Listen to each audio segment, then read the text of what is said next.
6 আগতला विधानसभा केन्द्रनि 13 number वार्डआव Congress कर्मगति कायसा लामो पथसभाताय যোগদান সবাং খাইজাখা आ पथसभाताय যোগদান সভা मानजाखा एमएलए सुजिराय बर्मन তাই एक्स एमएलए आशिष कुमार साहा नखबैताय कुबुन কংগ্রেসটি কলকটক আদং কঠিন পরিস্থিতির মধ্যে দিয়ে গিয়ে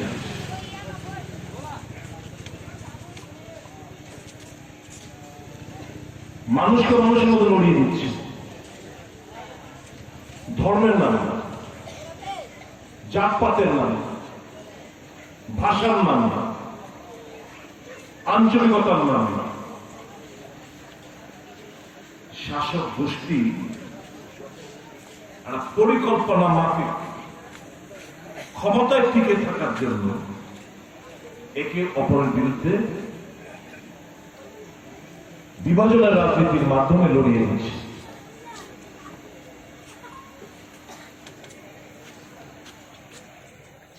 সাড়ে 8 বছর কেন্দ্রে ভারতীয় জনতা পার্টি ক্ষমতায়, বলুন এখানকার জনগণ এই দেশের মানুষের স্বার্থে নরেন্দ্র মোদী সরকার যে কোনো একটা জনকল্যাণমুখী একটা কর্মসূচি ঘোষণা করেছে, কংগ্রেস তো করেছে। এই যে 2004 থেকে 14 সাল যে কংগ্রেস ছিল কেন্দ্রে, আমরা দেখেছি এমজিএনরেগার মতো আইন পাশ হয়, আমরা দেখেছি খাদ্যের অধিকার আইন পাশ হয়, আমরা দেখেছি শিক্ষার অধিকার আইন পাশ হয়, আমরা দেখেছি স্বাস্থ্যের অধিকার আইন পাশ হয়, আমরা দেখেছি বনাধিকার আইন পাশ হয়। বলুন এই 8.5 বছর নরেন্দ্র মোদী সাহেবের আমলে গরিব, শ্রমিক, মেহনতি মানুষ, পিছিয়ে পড়া, সংখ্যালঘু সম্প্রদায়, ওবিসি, তপশিলি জাতি, জনজাতি এদের স্বার্থ রক্ষার্থে একটি প্রকল্প ঘোষণা করেছে। এই এলাকার লোক ভয়ে কথা বলতো না, ভয়ে আমার এখানে যাওয়ার সাহস করতো না। ফোনে যদি কথা বলতো খুব আস্তে আস্তে কথা বলতো, পাশের বাড়ি না শুনে নেই। গণতান্ত্রিক অধিকার সমস্ত কিছু কেড়ে নেওয়া হয়েছে, অন্যায় সংগঠিত হতো, প্রতিবাদ করার সাহস হতো না। ডেকে এনে এই পার্টি অফিসে বিচার সভা হতো, মারধর করা হতো। এলাকার গরিব মেহনতি মানুষকে ওষুধ থেকে অধম ভাবে তাদেরকে ব্যবহার করা হয়েছে। আমি আজ অত্যন্ত খুশি, আনন্দিত এই ভেবে, এই দেখে যে মানুষ আজ ঐক্যবদ্ধ ভাবে আপনারা ভোট প্রয়োগ করেছেন, সমস্ত বাধা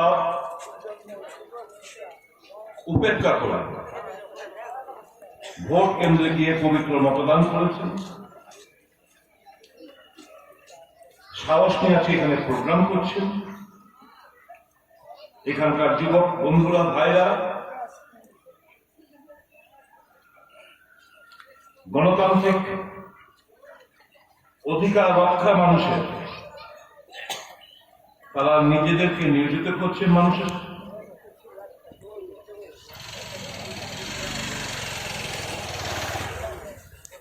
এবং একটা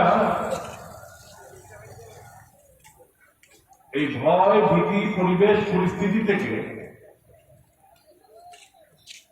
মানুষকে সংঘবদ্ধ করে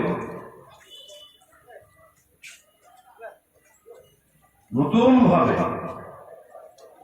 প্রতিবাদের ঝড় তোলার চেষ্টা করছেন, এই দেখে আমি খুব আনন্দিত, আপ্লুত এবং এখানকার যুবক ভাই বন্ধুদের, মায়েদের, বোনদের, আপামর জনসাধারণকে আমি ধন্যবাদ জানাচ্ছি অন্তরস্থল থেকে। জিআরবি পরীক্ষা হয়েছে, এখন ওকে ফল ঘোষণা করতে সাহস পাচ্ছে না, কারণ করবে ওরা, কারণ ওই পিআরটিসি ত্রিপুরার চাইনি বলে বাংলা, আসাম, ঝাড়খণ্ড, উত্তরপ্রদেশ, ছত্তিশগড়, উড়িষ্যা থেকে প্রচুর লোক এখানে পরীক্ষার্থী হিসেবে পরীক্ষা দিয়েছেন এবং যে রেজাল্ট, এই রেজাল্টে বলে দেখা যাচ্ছে অধিকাংশ বহিরাজ্যের লোকরা এই জিআরবিটির চাকরিগুলো হাতিয়ে নেবে। কাজে এই ফল প্রকাশ করতে তারা ভয় পাচ্ছে।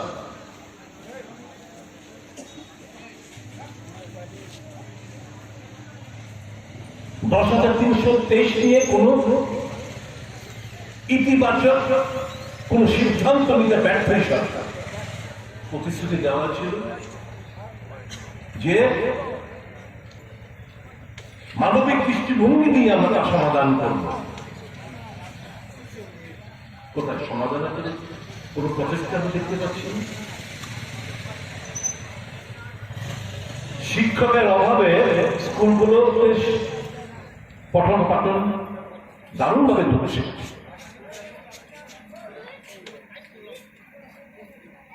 উনি তো বলেছেন শিক্ষামন্ত্রী, এক্ষুনি আমি ইচ্ছা করে 14,000 শিক্ষক নিয়োগ করতে পারি, লোকই তো পাই না। আর এখন পাশ করে বসে রয়েছে, এদের নিয়োগের ব্যাপারে যদি বলা হচ্ছে মাসে নেবে, দেখা যায় কজনকে নেওয়া হয়। আমাদের দাবি থাকে সরকারের কাছে, যারা পাশ করেছে একদিকে সবাইকে যেন নেওয়া হয়।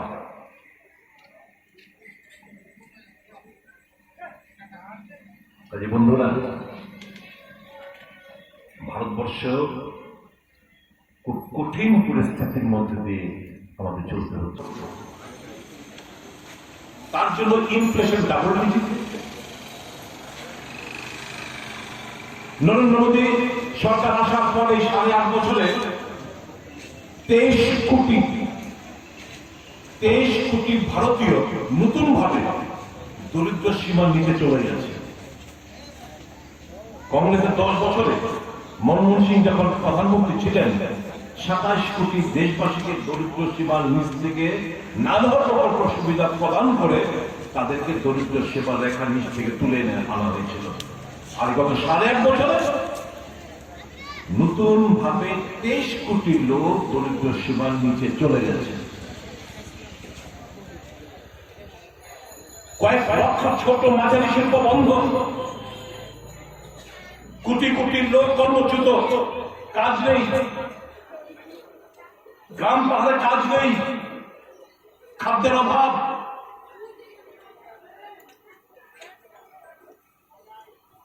কিন্তু ট্যাক্স থেকে কালেকশন করে আনছে। কৃষক, শ্রমিক, মেহনতি মানুষ একই অবস্থা। কিন্তু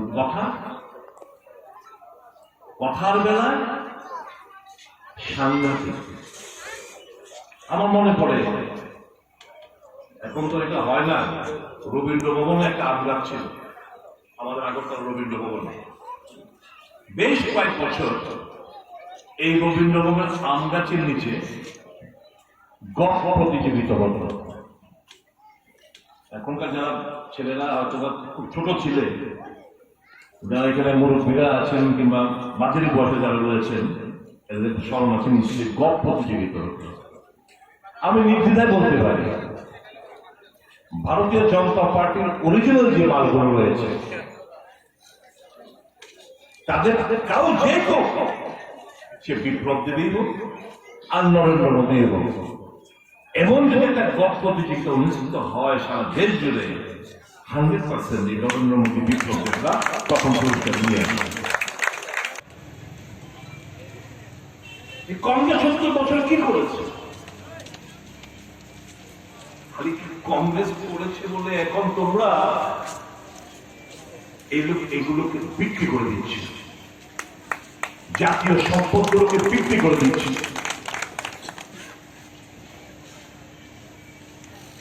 হাওয়াই বন্দর বিক্রি করে দিচ্ছে, নৌ বন্দর বিক্রি করে দিচ্ছে, রেলওয়ে বিক্রি করে দিচ্ছে, নবরত্ন বিক্রি করে দিচ্ছে, এলআইসি বিক্রি করে দিচ্ছে, সমস্ত প্রফিট মেকিং বডিগুলোকে বিক্রি করে দিচ্ছে নরেন্দ্র মোদী সরকার। কাদের কাছে বিক্রি করছে? তার পছন্দিদা কিছু শিল্পপতিদের কাছে। অর্থাৎ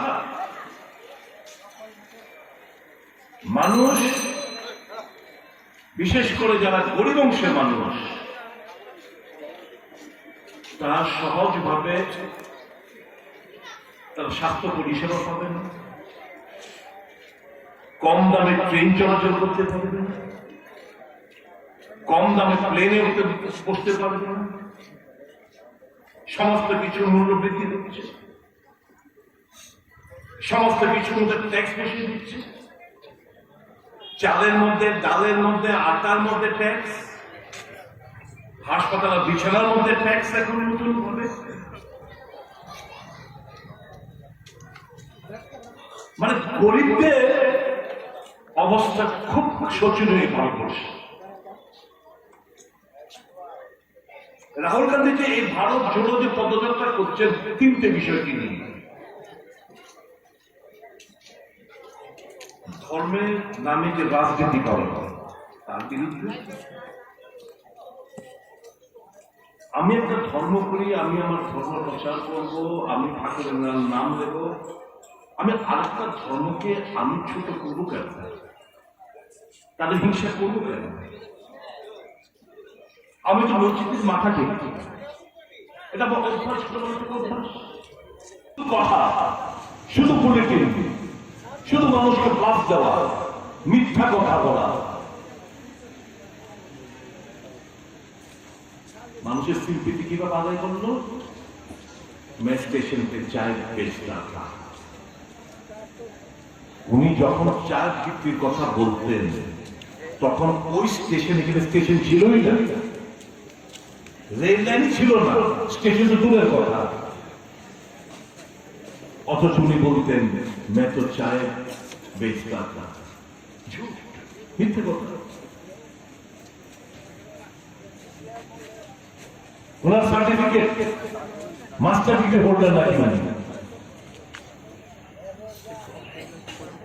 কম্পিউটার কিছুদিন আগে অমিত শাহজি সাংবাদিক সম্মেলনে দেখো Narendra Modi master degree holder, কম্পিউটারে টাইপ করা। আর উনি যখন যে ইয়ারের কথা বলছেন, দিল্লি ইউনিভার্সিটি থেকে মাস্টার ডিগ্রি হোল্ডার, তখন হাতের লেখা, তো কম্পিউটার আসেনি দেশে। সব জাল সার্টিফিকেট দেখিয়ে মানুষকে বিভ্রান্ত করার চেষ্টা করছেন। টেলিপ্রিন্টার সামনে রেখে কথা বলে, টেলিপ্রিন্টার বন্ধ, তার জবান বন্ধ হয়ে যায়। আজ পর্যন্ত 8.5 বছরে একবারও সাংবাদিকদের মুখোমুখি হয়নি, প্রশ্ন করেননি। শুধু হাওয়ার উপর উনি টিকে রয়েছেন, মানুষকে ভেলকি দিয়ে বুঝিয়ে। এই রাজ্যে একই অবস্থা। 4.5 বছর চলে গেল, কজনের কর্মসংস্থান হয়েছে? পঞ্চম বাহিনীর ভূমিকা ছিল। আজকে এদের কাছ থেকে আমাদের দেশপ্রেমের ইতিহাস এবং কথা শুনতে হবে। কত না কথা বলেছিল, প্রতি বছরে 2 কোটি চাকরি হবে, প্রত্যেকের গরিব অংশের মানুষ কালো টাকা আনবে। সুইস ব্যাংকে তো কালো টাকার মাত্রা বেড়ে গেছে, কালো টাকার সংখ্যাটা সুইস ব্যাংকে বেড়ে গেছে, আমাদের বোধের কথা। তাকে এনে প্রত্যেকের ব্যাংক অ্যাকাউন্টে 15 লাখ টাকা করে দিতে হবে। প্রত্যেকের বাড়ি হাউজিং হবে, পাকা বাড়ি হবে।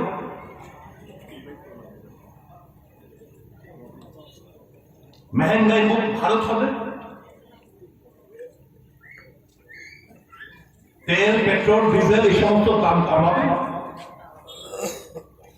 410 টাকা যখন কংগ্রেস জামানায় গ্যাসের সিলিন্ডারের দাম ছিল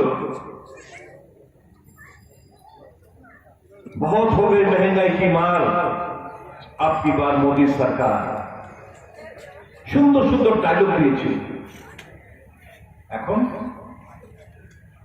ক্যারিং সহগত বাড়িতে আসতে আনলে বলে গ্যাসের সিলিন্ডার 1300 টাকার মতন পেট্রোল ডিজেল সরষের তেল কেরোসিন কত ছিল কেরোসিন এখন 105 টাকা না 103 টাকা দিয়ে বলে কেরোসিন কিনতে হচ্ছে আপনাদের ল্যাপটপ থেকে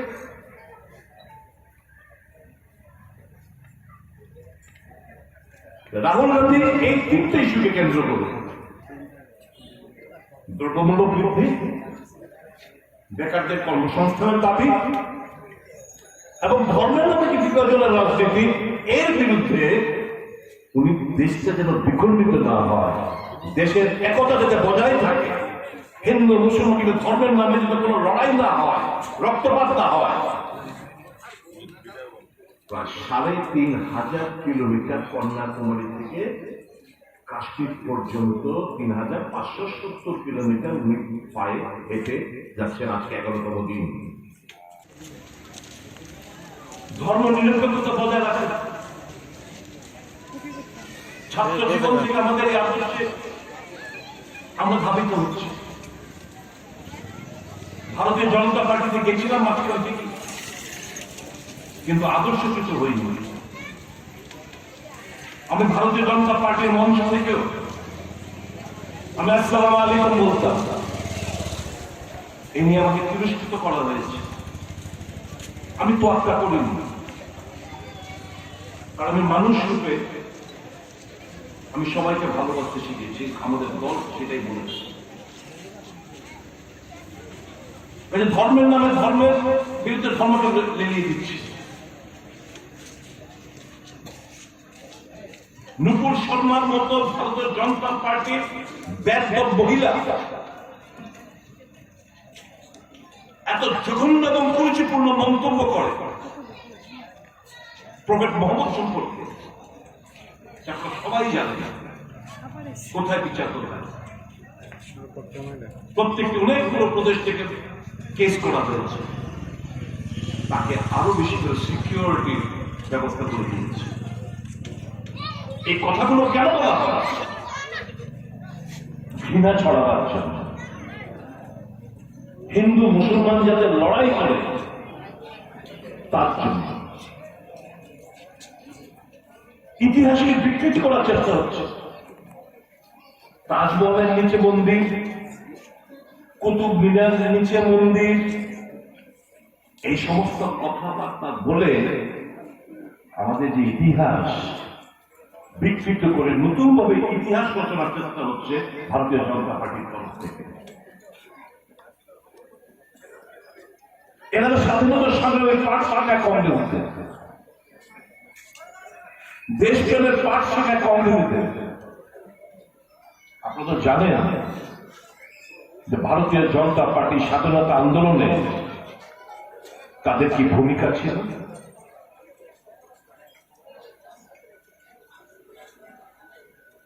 তারা সারেন্ডার আত্মসমর্পণ করে ফেলত তারা ক্ষমা মার্জনের জন্য চিঠি লিখত ব্রিটিশ সাম্রাজ্যদের কাছে আজকে নরেন্দ্র মোদী আছে কালকে নরেন্দ্র মোদী চলে যাবে আজকে মানিক শাহ আছে কালকে মানিক শাহ চলে যাবে মেইন পাওয়ার লাইজ উইথ রাষ্ট্রের হাতে জনগণের হাতে সমস্ত ক্ষমতা কেন্দ্রীভূত জনগণ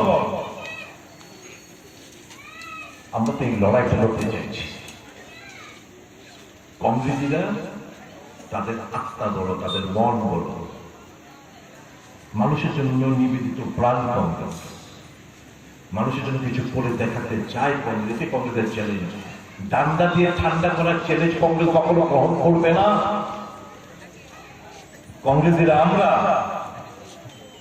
আমরা ক্ষমার চোখে সমস্ত কিছু বলে যাই কাজে আপনাদেরকে যারা বাইক বাহিনী হেলমেট বাহিনী অত্যাচার করছেন আপনাদেরকে বলবে এখন কিন্তু মাঝপথ থেকে তোরা ফিরত যাচ্ছে তোদেরকে কিন্তু বিশ্বাস করবে না আমরা বলবো আমাদের দল করতে হবে না কিন্তু এইসব থেকে বিরত থাকুন দয়া করে রাজনীতিতে হিংসার কোনো বদলার কোনো ছাল নেই। আমাকে এখানে এই ঘটনার মধ্যে আমাকে ইট পাটকেল মারা হয়েছিল, রোহিত ভাই মনে আছে তো? কয়েক মাস বাদে ক্ষমতার পরিবর্তন ঘটেছে। আমি তো এই জায়গায় এসে মিটিং করে বলে গেছি, যারা করেছো ভাই, কাউকে আমি কোনো তোমাদের বিরুদ্ধে আমাদের কোনো কিছু নেই, তোমরা সবাই মাফ করছো, তোমাদের বিরুদ্ধে কোনো কিছু আমার বক্তব্য নেই। আমি তো সেইভাবেই গড়িত না, কারণ আমরা জয় করতে চাই মানুষের মন, ত্রিপুরাকে ভালোবাসা, বিশ্বাস, সম্মানের মাধ্যমে মানুষকে জয় করতে চাই। আর ক্ষমতা কেন আসতে চাই? কিছু করার জন্য। এটা একটা চ্যালেঞ্জ আমাদের কাছে। এই যে ছাত্র যুব সমাজ, এই যে শ্রমিক, কৃষক, মেহনতি মানুষ, যদি আমরা করাপশনটা আটকে দিই, লুটপাট যদি বন্ধ করি, কি না করা সম্ভব রাজ্যের জন্য? যে অর্থই আসে আমাদের, যে অর্থটা আমরা পেয়ে থাকি, অনেক কিছু করা সম্ভব। থাকতে হবে একটা ভিশন, থাকতে হবে তার একটা ভিশন থাকতে হবে, আর বড় একটা আত্মা, বড় একটা হার্ট থাকতে হবে। আবার চিকেন হার্টে গুলো হবে না। সেই কংগ্রেসের যে বড় আত্মা, বড় মন, ভালো কিছু করে দেখানোর, এটাই হচ্ছে কংগ্রেসের আসল ক্যাম্পেইন। সমাবেশ আপনারা দেখছেন, সোশ্যাল মিডিয়াতে দেখছেন, কিন্তু দুঃখ হয় টিভির পর্দায় আপনারা হয়তো দেখতে পাচ্ছেন না খুব একটা। কারণ এই যে মানুষের যে আসল কথাগুলো, রাস্তার দুধারের মানুষ কি কথা বলছে, এগুলো টিভির পর্দা দেখার কারণ হচ্ছে এই যে নরেন্দ্র মোদী সাহেবের আদানি আম্বানি গোষ্ঠী অধিকাংশ টিভি চ্যানেল ওরা কিনে নিয়েছে। সংবাদ কোনটা যাবে না যাবে ঠিক করে দেওয়া হয়। আমাদের ত্রিপুরা রাজ্য বেশ কিছু সংবাদপত্র, বহু প্রচলিত একটা সংবাদপত্র ছিল রাজ্যে, এটা এখন বিজেপির কথা ছাড়া কিছুই লেখে না। তাদের পলিসি বিজেপিকে প্রচার করতে হবে ব্যক্তিগত ধান্দার কারণে। একটা সময় পত্রিকার উপর মানুষ বিশ্বাস করত, ঘুম থেকে ওদের চা পেয়ালা চুম্বক দেওয়ার হাতে আগে এই কাগজটা চাইত। এখন এটার সার্কুলেশন প্রায় 1 লাখ থেকে 40-42 নেমে এসেছে এর সার্কুলেশন। আর মানুষ বিশ্বাস করছে না, মানুষ বুঝে গেছে এরা দলীয় মুখপাত্র হিসেবে তাদের ভূমিকা। আসলে মানুষের সমস্যা নিয়ে কোনো তাদের হেলদোল নেই। সমাজের নানা অংশের মানুষ নানা ভাবে আজকে তারা ব্যতিগ্রস্ত, বেকাররা অন্যান্য ঘুরছে, কাজ নেই, জিনিসপত্রের দাম হাতের বাইরে চলে গেছে। কোথায় আয় তো বাড়ছে না। সরকারের কর্মচারীদের একটা বিশাল অংশের বিয়ে পাওনা দিয়ে দিচ্ছে না। শ্রমিকদের মজুরি বৃদ্ধি করার কথা 340 টাকা করে, 4.5 বছর চলে গেল। কবে হবে এই 340 টাকা শ্রমিকদের মজুরি, ন্যূনতম মজুরি? মানুষের আয় বাড়ছে না, মানুষের ক্রয় ক্ষমতা কমছে। ক্রয় ক্ষমতা কমছে না, মার্কেটে টাকা নেই। আমরা ভারতীয় হিসেবে, আমরা হিন্দু, মুসলমান, খ্রিস্টান, বুদ্ধ, সেই বুঝি না। আমরা দেশের মাটিকে ভালোবাসি। দেশ আজকে সর্বক্ষেত্রে, অর্থনৈতিক, সামাজিক, সমস্ত ক্ষেত্রে পিছিয়ে যাচ্ছে। এই জায়গায় কংগ্রেসের একটা বিশাল বড় ভূমিকা অবতীর্ণ হতে হবে। রাজনীতিতে হিংসার কোনো জায়গায় অথবা কংগ্রেস, আমরা কংগ্রেস দল আমরা মনে করি কেন হিংসা হবে? যারা ভারতীয় জনতা পার্টি করেন, কেন ভাবেন আপনারা আমাদের শত্রু? আমরা তো ভাবি না আপনারা আমাদের শত্রু। এই ভাবনাটা কেন তৈরি হবে? আমি আপনাদেরকে বলছি, নেতৃত্ব জানা যায় আপনাদেরকে বিপদে পরিচালিত হচ্ছে এই জায়গাটা দুঃখ।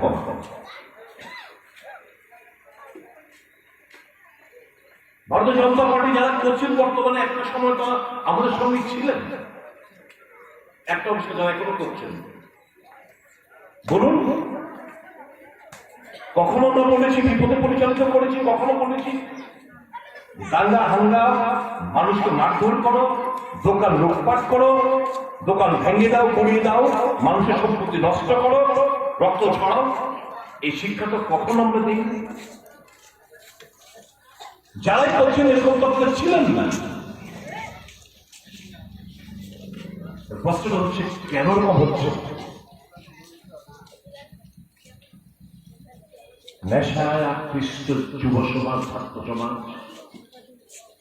কিছুদিন আগে এই এলাকায় একটু আমি এসেছিলাম ট্রেনগুলো দেখার জন্য। এক ভদ্রমহিলা, এই গলিটা, এই রাস্তাটা যেখানে শেষ পারে এক ভদ্রমহিলা এসে বলছে, বাবু এটা সব বাদ দেন, কোটার থেকে বাদ দেন কোটা। আমি তখন বলতাম না কোটা কি জিনিস। আমি বলেছি এখানকার ছেলে মেয়েদের, দাদাদের, বোনেদের, মায়েদের, তোমাদের এই দায়িত্ব নিতে হবে। আমাকে খুব একটা পাবে না, কারণ সারা রাজ্যের প্রচার, সারা রাজ্যে আমাকে যেতে হচ্ছে। যতদিন এগোবে আমাকে পাওয়া আরো দুষ্কর হবে, দায়িত্ব আপনাদের কাঁধে নিতে হবে। তো এইটুকু বলতে পারি নির্দ্বিধায়,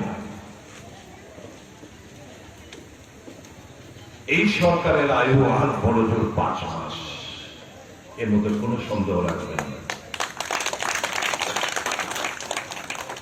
ভোট যাতে বিভাজিত না হয় তারও পাকাপোক্ত বন্দোবস্ত হবে ঈশ্বর থাকবে। আমরা সেই সবকিছু আমাদের স্ট্র্যাটেজি ড্রপ আমরা করছি, এবং 5 মাস বাদে আল্লাহ কসম, ভগবানের দিব্যি কোন শক্তি নেই। কারণ এই কথাটা বলছি অহংকারের না, মানুষের পাল বুঝে বলেছি। কোন শক্তি নেই এই ভারতীয় জনতা পার্টির খাতা খোলাতে পারে। জিরো, একটা আসন জিতে টাকা বলতে বলে একটা।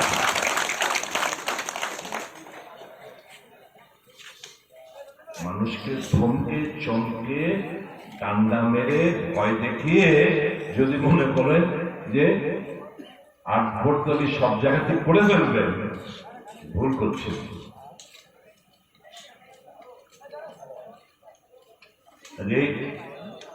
আমি বেশি আমার বক্তব্য রাখছি না। আমি আজকে খুবই আনন্দিত, উদ্যোক্তাদের আমি ধন্যবাদ জানাই। আমাদের যে আদর্শ আর কমিউনিস্ট বন্ধুদের আদর্শটা একই।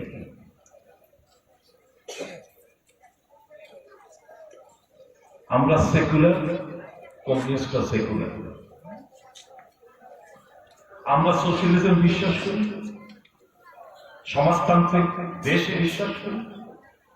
কমিউনিস্ট সমাজতান্ত্রিক সমাজ ব্যবস্থা বিশ্বাস করি। যে Rahul Gandhi is our leader, যে জেনারেশন নেক্সট নিয়ে চিন্তা করে, যার লাইফটা একটা পারপাসের জন্য, একটা পারপাসের জন্য উৎসর্গ করে দিয়েছেন। আমি সে লিডার যার একটা ভিশন আছে। আর বিজেপি গর্ববোধ করুক যে নরেন্দ্র মোদী ফল নির্বাচন কিভাবে জিতবে তা ফোন দিয়েছে। নরেন্দ্র মোদী ফেক প্রমিসেস করে, বাধার পর বাধা করে যায়। নরেন্দ্র মোদীর কোনো ভিশন নেই। বিজেপি এটা হচ্ছে এসেট, আর আমাদের এসেট হচ্ছে লিডারশিপ। এই কটি কথা বলে সকলকে আমাদের পাশে থেকে আমাদেরকে সহযোগিতার হাত বাড়াবেন, আশীর্বাদ করবেন। এই এলাকার শান্তি শৃঙ্খলা ভাইচারা যাতে বজায় থাকে, সমস্ত কিছু সেটা আপনারা দায়িত্ব নেবেন। আমি তো ছিলাম, আমি আছি, আমি থাকবো আগামী দিনগুলোতে। কংগ্রেস যেমন আপনাদের ইতিহাসে, দেশের ইতিহাস কংগ্রেস বর্তমান, কংগ্রেস ভবিষ্যৎ, এর বাইরে কোনো রাস্তা নেই।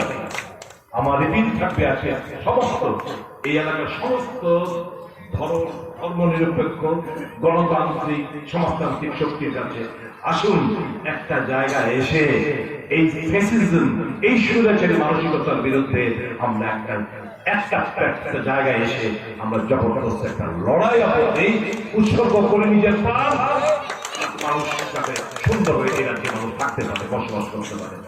পুলিশের কাছে আমার অনুরোধ, আপনাদের ব্যাপারে আমাদের কোনো অভিযোগ নেই, আমাদের কষ্ট হয় যখন টিএসআরকে তাড়া করে গুন্ডারা ডান্ডা দিয়ে, আমাদের কষ্ট হয় দুঃখ হয় যখন আপনাদেরকে চুনুপুটির নেতা গিয়ে আপনাদেরকে শাসা থানায় গিয়ে পুলিশ বোক মোতাবেক আপনাদেরকে কাজ করতে দেয় না, সেই জায়গায় কষ্ট হয়। 5টা মাস আমাদের মতো আপনারা কষ্ট করুন, 5 মাস বাদে কাজ করার ফ্রি হ্যান্ড পাবেন। এই রাজ্যে আপনার, এই রাজ্যে আমার, এই রাজ্যে সকলে মিলেমিশে থাকতে হবে, যে যার দায়িত্ব কর্তব্য পালন করবেন। এটাই তো এই সুন্দর সমাজ ব্যবস্থা আমরা কে না চাই? কে চায় সমাজ ব্যবস্থার মধ্যে মারামারি, কাটাকাটি, খুনাখুনি? কে চায় এই সমাজ ব্যবস্থার মধ্যে আবার ছাত্র সমাজ, যুব সমাজ নেশায় আচ্ছন্ন হয়ে পড়ে থাকছে? কে চায়? চলুন নতুন ভাবে ত্রিপুরাকে করার একটা অঙ্গীকারবদ্ধ হই। এই কটি কথা বলে আমি আমার আলোচনা এখানে শেষ করছি। সবাই ভালো থাকবেন, সুস্থ থাকবেন, সকলকে আমার নমস্কার, খোদা হাফেজ। তখন আমার পাশে তো ড্রাগস ড্রাগস ড্রাগস,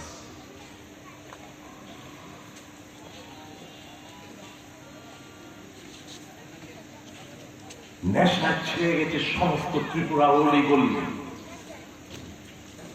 এই যুদ্ধটা কে লড়বে?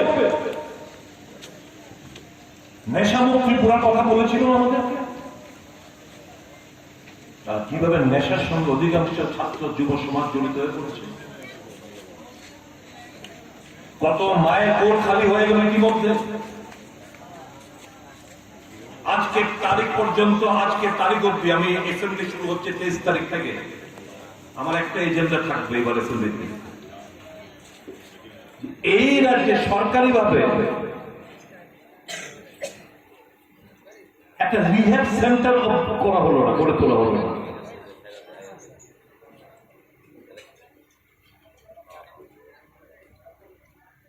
তাদেরকে যে রিহ্যাব সেন্টারে ট্রিটমেন্ট করে, সাইকোলজিক্যাল ট্রিটমেন্ট করে, কাউন্সেলিং করে, বিভিন্ন খেলাধুলার মাধ্যমে তাদেরকে আবার পুনরায় ফিরিয়ে আনা স্বাভাবিক জীবনে, সেই একটা রিহ্যাব সেন্টার আজ অব্দি সরকার ভাবে তোলা হলো। যে কটা বেসরকারি ভাবে আছে, এখানে একটা মর্যাদা আছে, বাধারঘাট এলাকা, সূর্যমোহন এলাকা আছে কিছু কিছু, সব সরকারি অনুমোদন ছাড়া কিছু হয় নাই। কে নজর দিচ্ছে? সবাই তো ধান্দা কিভাবে রোজগারটা করবে। প্রচুর টাকা রোজগার হচ্ছে ট্রাকের মাধ্যমে। এই ত্রিপুরাকে নিয়ে কে ভাবছে? ছাত্র যুব সমাজদের নিয়ে কে ভাবছে বলুন না? আর রাজনীতি কি শেষ কথা না? ডেমোক্রেটিক উপর আমাদের আস্থা, কমিউনিস্টের ডেমোক্রেটিক উপর আস্থা।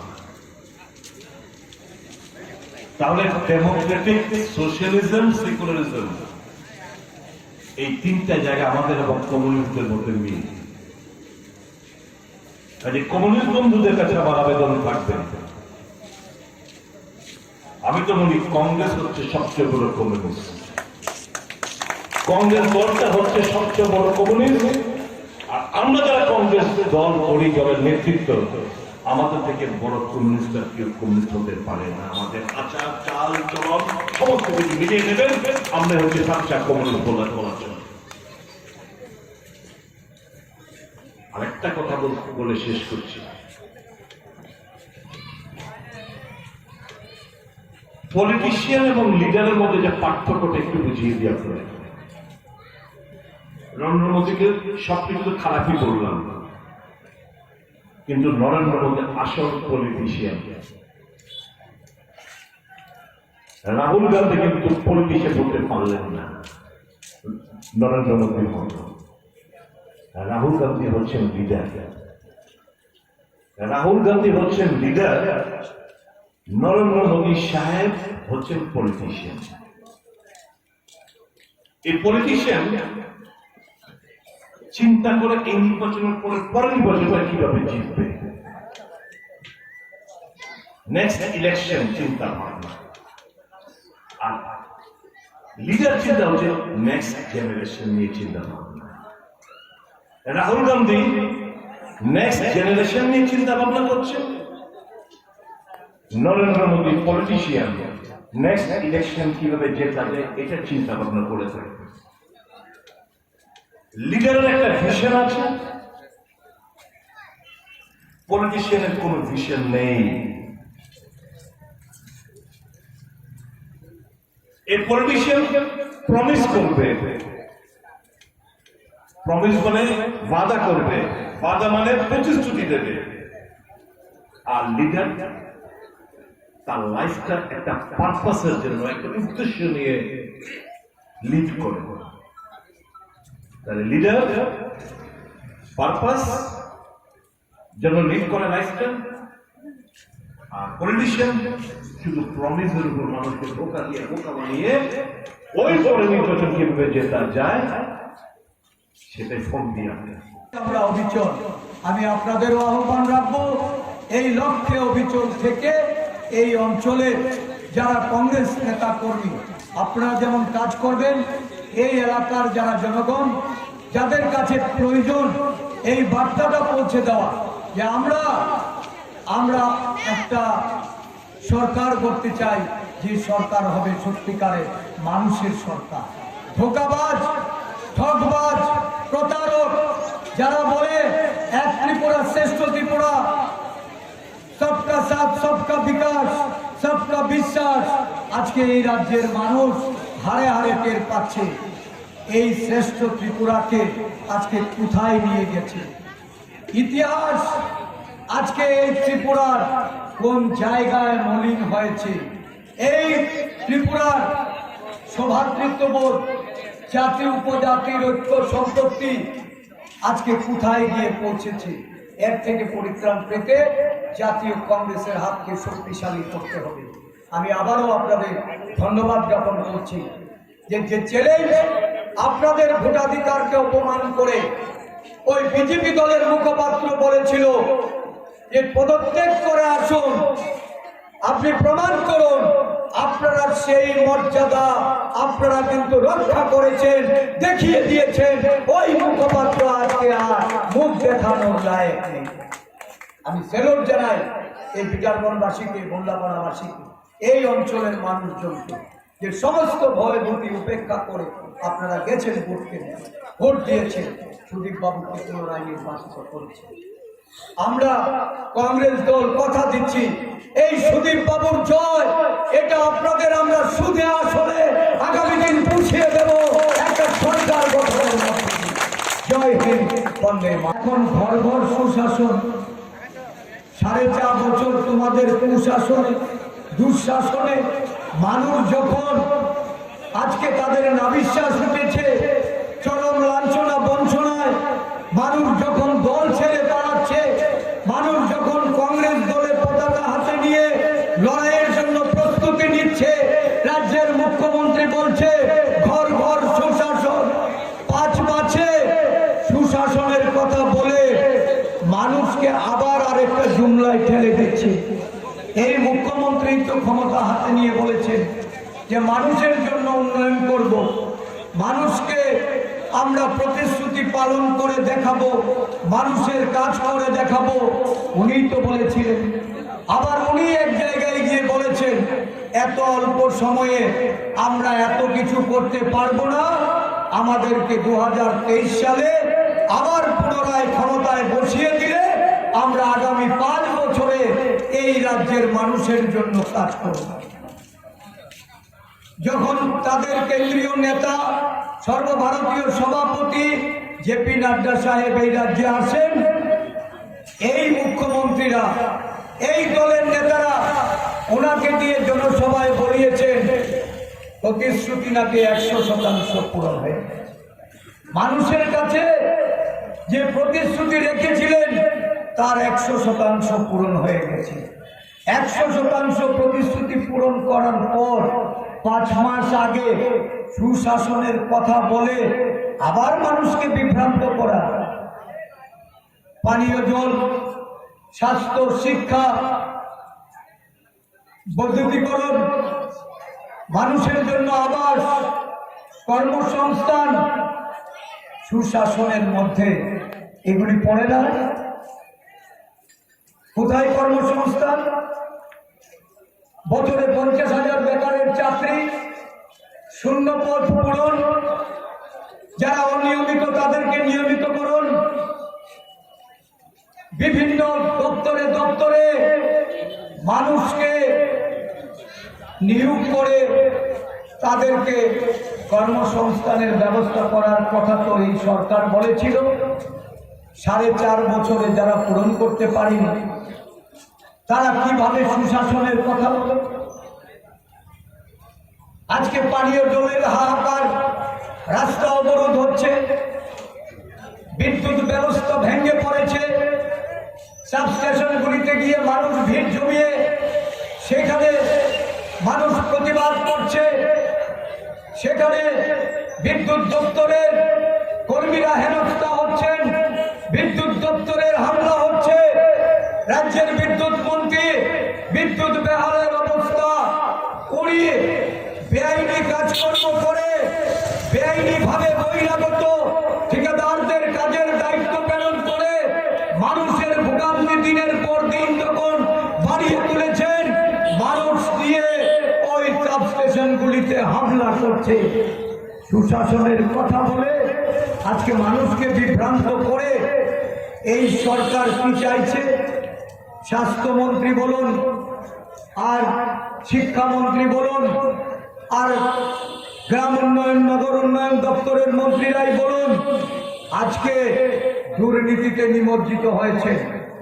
স্বাস্থ্যমন্ত্রীকে নিয়ে এই রাজ্যের মানুষ তারা হাসির খোরাক হিসাবে ওনাকে এই রাজ্যে চিহ্নিত করেছে। আপনাদের দলের মুখপাত্র বড়াই করে বলেছিলেন যেদিন আমরা বিজেপিতে ছিলাম, এতই যদি জনপ্রিয়তা হয় তাহলে পদত্যাগ করে আপনারা আপনাদের জনপ্রিয়তা মেপে নিন। এই বন্ধু কিন্তু এখন আর উনি কিন্তু টিভির সামনে আসেন না, উনি এখন লজ্জায় মুখ লুকিয়েছেন, কারণ সুদীপ বাবু পদত্যাগ করে এসেছে, আপনাদের আশীর্বাদ নিয়ে আবার বিধানসভায় গেছে এবং এই চ্যালেঞ্জটাকে গ্রহণ করে বুঝিয়ে দিয়েছে জনগণ কোথায় আছে। লজ্জা হয় না? মুখ্যমন্ত্রীকে জেতানোর জন্য সারা রাজ্য থেকে গুন্ডা এনে শহরে জমায়েত করেছেন, ভোট কেন্দ্র দখল করে জনগণের ভোট কেড়ে নিয়ে ফলস ভোট দিয়ে, ছাপ্পা ভোট দিয়ে জিতে মুখ্যমন্ত্রিত্ব যিনি করছেন ওনার কোনো গর্ব নেই। ওনার প্রশাসন এটা ছাপ্পা প্রশাসন, এই প্রশাসনকে আমরা আগামী দিন ছুঁড়ে ফেলে দিতে আমরা প্রস্তুত হচ্ছি। এমন একটা পরিস্থিতি তৈরি করেছে, একটা অরাজকতা তৈরি করেছে, একটা নৈরাজ্য তৈরি করেছে, মাৎসনায়ক পরিস্থিতির শিকার আজকে এই রাজ্যের মানুষ। তার থেকে মুক্তি পাওয়ার জন্য মানুষ দলে দলে আজকে দল পরিবর্তন করছে। এখানে দাঁড়িয়ে বলে গেলাম যাই দিন ভালো যাচ্ছে। শারদীয়া দুর্গা পূজা, এই পূজার পরে জনস্রোত নামবে, জাতীয় কংগ্রেসের পতাকা তোলে জনস্রোতের মতো লোক আসবে।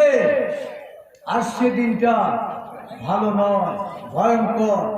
তাই সাবধান, আপনারা গণতন্ত্রের ভাষাটাকে মর্যাদা দিন, সম্মান দিন, মানুষকে তার প্রাপ্য সুযোগ পাইয়ে দিন।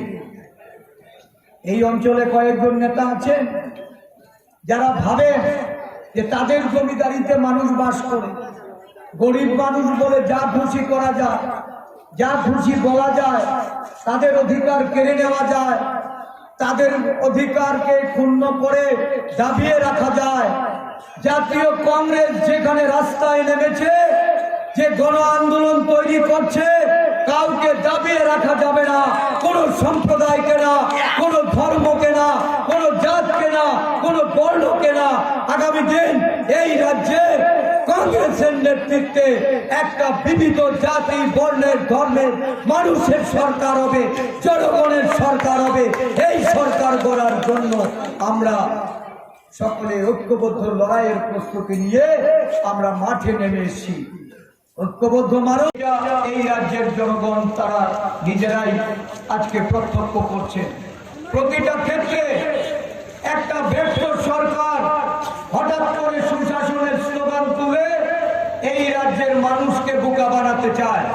সুশাসনের কথা বলে আবার মানুষকে নিজেদের দলে টানতে চায়। আমি বিজেপি বন্ধুদের বলছি, বাইক বাহিনী যারা সদস্য তাদেরকে বলছি, খুব বেশি দিন আর সময় নেই। নিজের ভুল নিজে বুঝতে শিখুন, বুঝুন নেতাদের কি অবস্থা, নেতারা কোথায় দাঁড়িয়ে আছে। আজকে আশ্বাস দিতে পারছে না যে পুনরায় ক্ষমতায় ফিরবে, মানুষকে বোকা বানাতে হবে, তাই আপনাদের ব্যবহার করার চেষ্টা করছে। ব্যবহৃত হলে আগামী দিন জায়গা হবে ওই জেলখানায়, কারণ আইন আপনাদের ক্ষমা করবে না। জেলের জন্য আপনাদের প্রস্তুত হতে হবে। দু চারজন চুনোপুটি নেতা আজকে নিজের অবস্থানটাকে পরিবর্তন করেছেন। দুবেলা ভাত খেতে পারতেন না, ভালো কাপড় পরতে পারতেন না, এখন রোজগার পাতি করে বেআইনি পথে উপার্জন করে কিছু পয়সার মালিক হয়েছেন। বাড়ি গাড়ি নিয়ে এখন এলাকা শাসন করতে চাইছেন। তাদেরকে বলে রাখছি, তাদেরকে জানিয়ে রাখছি, আপনারা নিজেদের যদি শুধরাতে না পারেন তাহলে জেল যাত্রা বিলম্ব হবে না, জেল যাত্রার ক্ষেত্রে কাউকে রেহাই দেওয়া হবে না। সুদীপ বাবুর পায়ে গিয়ে পড়ে, সুদীপ বাবুর পদলেহন করে যারা ভাবছেন যে সেখানে এই পাপ থেকে মুক্ত হবেন, তাদেরকে কিন্তু সেদিন দুর্ভোগ পোহাতে হবে। সতর্ক করে দিচ্ছি, জনগণের অধিকার বাইক বাহিনী দিয়ে, গুন্ডা বাহিনী দিয়ে যারা খর্ব করতে চান, আপনাদের জন্য কিন্তু বিপদ সংকেত, বিপদ সংকেত। সাবরুম দিয়েছিলাম, সাবরুমের মানুষ আজকে কিন্তু সাবরুমের নগর পঞ্চায়েত এলাকায় রাস্তার মধ্যে গর্জন করে বলে দিয়েছে, সুদীপ বর্মন আগে